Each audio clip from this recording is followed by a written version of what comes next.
La matinale de Radio Classique avec David Abiker. Stéphane, votre invité, le directeur général de Deezer. Avec AG2R La Mondiale, spécialiste de la protection sociale et patrimoniale en épargne, retraite, santé, prévoyance. Bonjour Alexis Lanternier. Bonjour Stéphane. Bienvenue sur Radio Classique. Deezer, c'est bien sûr l'une des principales plateformes de streaming musical en France et vous êtes confronté, comme tous les autres, au développement rapide de l'intelligence artificielle. On va donner des chiffres dans un instant. D'abord un commentaire.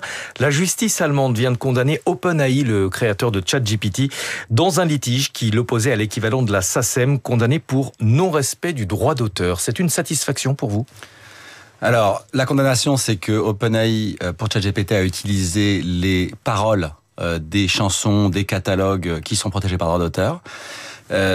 C'est une décision pas évidente. Il y a beaucoup de débats sur le sujet.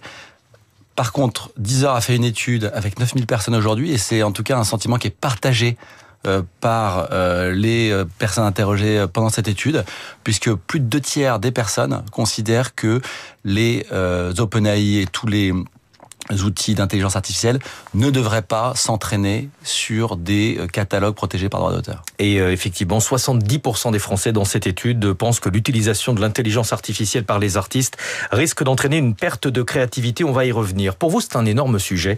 Sur les 140 000 nouveaux morceaux de musique que vous recevez tous les jours, il y a pratiquement 50 000 morceaux qui sont intégralement générés par de l'intelligence artificielle, c'est-à-dire 34% du total. Qu'est-ce que ça change pour vous? Ça change, c'est des montants évidemment énormes. C'est un sujet parce que la qualité n'est pas toujours au rendez-vous, pas toujours, j'entends bien, elle l'est parfois. C'est un sujet parce qu'il y a beaucoup d'utilisation de ces chansons pour faire de la fraude aux droits d'auteur. Et donc, on a dû mettre en place, évidemment, c'est impossible à faire à la mano, et de toute façon, ce ne serait pas possible.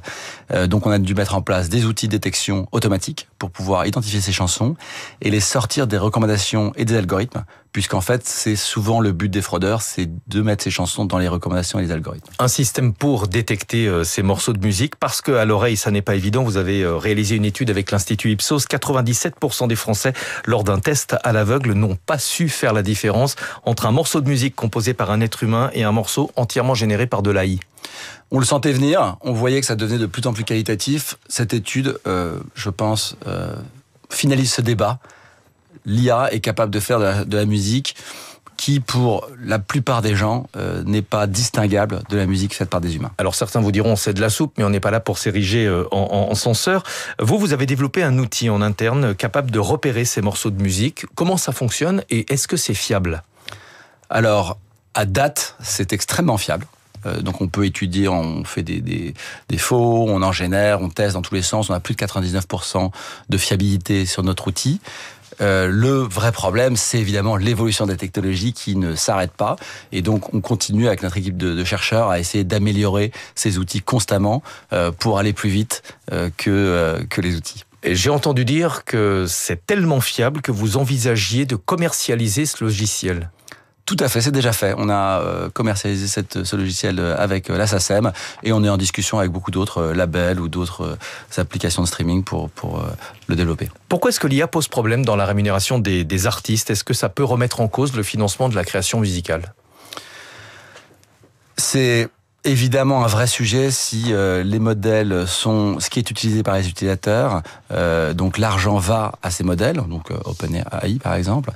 Et que ces modèles utilisent le travail des artistes, le travail des journalistes pour générer des résultats et qu'ils ne les rémunèrent pas. Puisque si, au bout d'un moment, ça ne fonctionnera plus, les artistes, comme les journalistes, ne pourront plus travailler et donc il n'y aura plus de données. Donc c'est une évidence que ces moteurs d'IA, et comme les applications de streaming il y a 17 ans, doivent trouver une solution pour rémunérer les données qu'ils utilisent pour que ces données continuent à exister.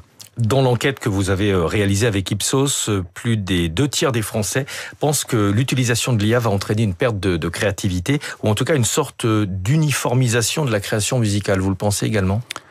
Pas forcément. On a évidemment la soupe IA qui nous arrive et vous avez donné des chiffres assez effrayants.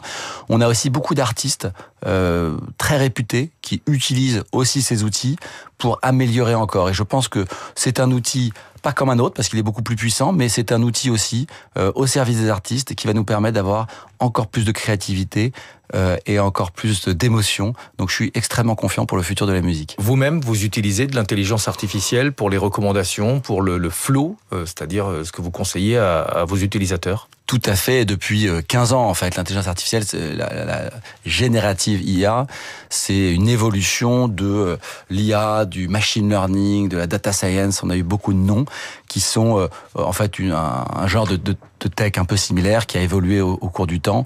Et donc Deezer, du fait qu'on avait 100 millions de chansons d'un côté et des millions d'utilisateurs de l'autre, on a dû utiliser ces technologies depuis très longtemps. Alors je le disais, on n'est pas là pour s'ériger en censeur. Qu'est-ce que vous faites de ces morceaux? Est-ce qu'il faut les diffuser? Est-ce qu'il faut les bloquer en considérant que c'est pas vraiment de la création? Comment est-ce que vous les signalez déjà? Alors, c'est évidemment un débat pas évident. Nous, on veut supporter l'industrie musicale. On veut aussi continuer à proposer le catalogue du monde entier à nos utilisateurs, puisque c'est une des marques de fabrique de Deezer.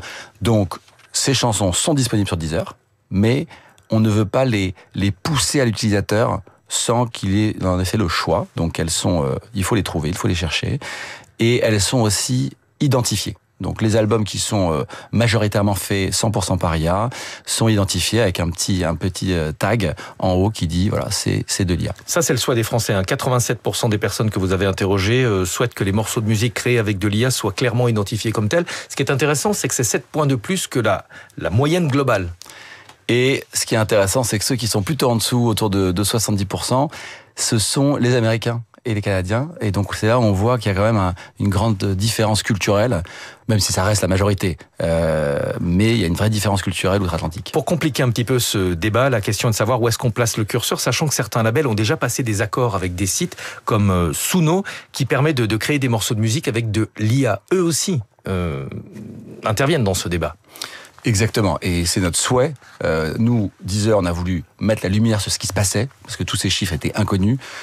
Et donc, ce qu'on souhaite, c'est qu'il y ait des accords avec ces outils, qu'on puisse trouver une solution pour que les ayants droit soient rémunérés, et pour qu'on puisse un peu s'assurer que c'est pas la jungle, et que quand on crée des chansons avec de l'IA, si on le fait bien, il n'y a pas de souci, elles peuvent être diffusées sur Deezer et rémunérer les créateurs. Merci beaucoup, Alexis Lanternier, directeur général de Deezer. Bonne nouvelle, cette interview sera disponible en replay sur l'application Radio Classique, sur le site Radio Classique, mais également sur Deezer en replay.